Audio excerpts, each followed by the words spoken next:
And tonight, in a Hannity exclusive, I'll be joined by George Zimmerman's defense attorney, Mark Omara, after a Florida judge denied his request to delay the trial earlier today. But first, I want to remind you of the bullying by the liberal mainstream media and the Obama administration when it comes to this case.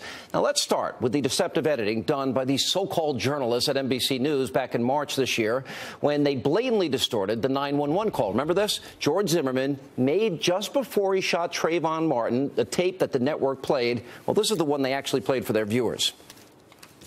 This guy looks like he's up to no good. He looks black.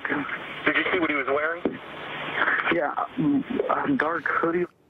One problem. That's not exactly how the call happened, because what you didn't hear was that Zimmerman had been explicitly asked by the 911 operator about the person's race. Oh, why would they edit that out? Listen to this.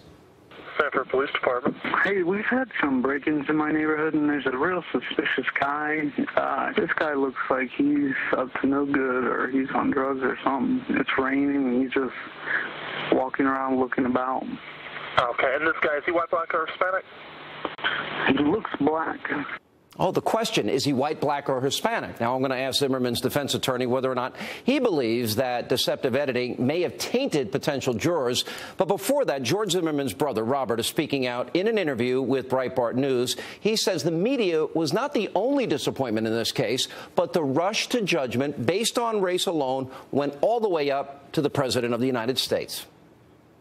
He brought up his skin color and his unborn or theoretical son looking like Trayvon Martin. And here was this president from the backdrop of the Rose Garden making comments about someone based on his skin color.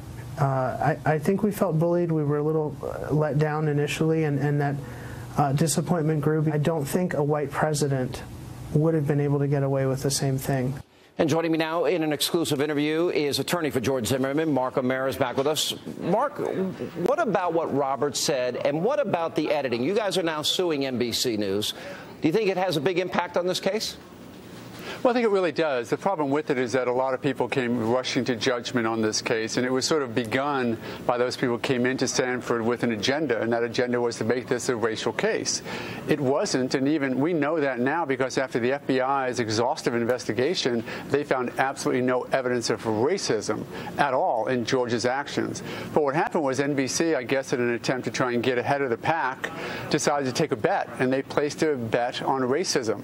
They said, well, maybe he's a racist, we'll get out ahead of it, and we'll say he is. The problem with it is that they were absolutely wrong. They misled the public, and they helped sway not only the aggravation that existed against George Zimmerman, but truly made this a racial event when it absolutely was not. Now, when I interviewed both you and George, he confirmed to me, and you know him as well as anybody at this point, that he spent a lot of his spare time, free time, helping underprivileged kids, minority children, all races and backgrounds.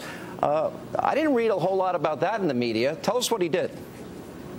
Well, if I were to have to prove that I was a non-racist, I would have a more difficult time than if I was to prove George is a non-racist. Because with George, we know his great-grandfather is Afro-Peruvian, which is black. We know that he mentored 2 black children in the Orlando area. Even 6 months after the program ended, he still continued doing it.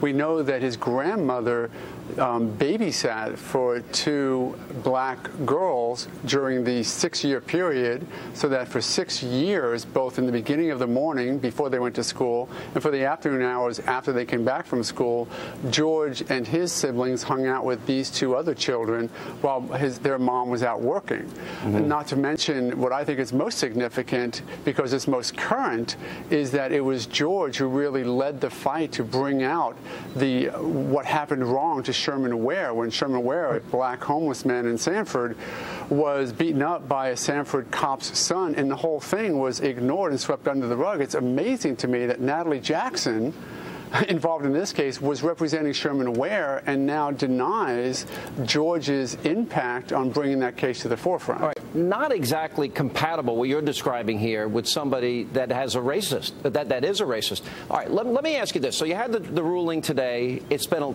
quiet in the case. This is going to heat up. National attention is going to be drawn to this. The president's gotten involved.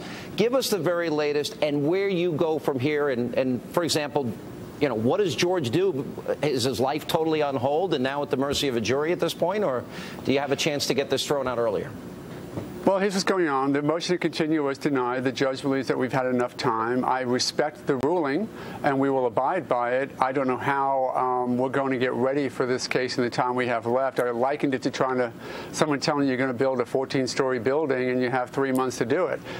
That could be said to be done, but I don't know how it's going to be accomplished. And it's really difficult realizing that the defense fund, which is really just hopeful on the support of his supporters out there in the country, is now at its absolute low. So the money that we need to hire defense experts and to continue with depositions is simply not there. You're saying as a result of this, he's broke, he's bankrupt? He's broke. I think there's less than a few $1,000s in the defense fund. I know that I talked to you about sort of the need for increase in donations. I mean, you know, to a small plug, if I might, it is gzdefensefund.com, and it's the way that we need to deal, because it's either we get that type of information and that type of support from the community, or we have to look towards an indigency finding to have the state support them. All right, we're going to continue to follow the case, Mark Omara, and also the media bias, and we'll see how they pick it up as the case now comes back to the forefront of the public attention. Thanks for being with us. Thanks so much, John. Good to see you again.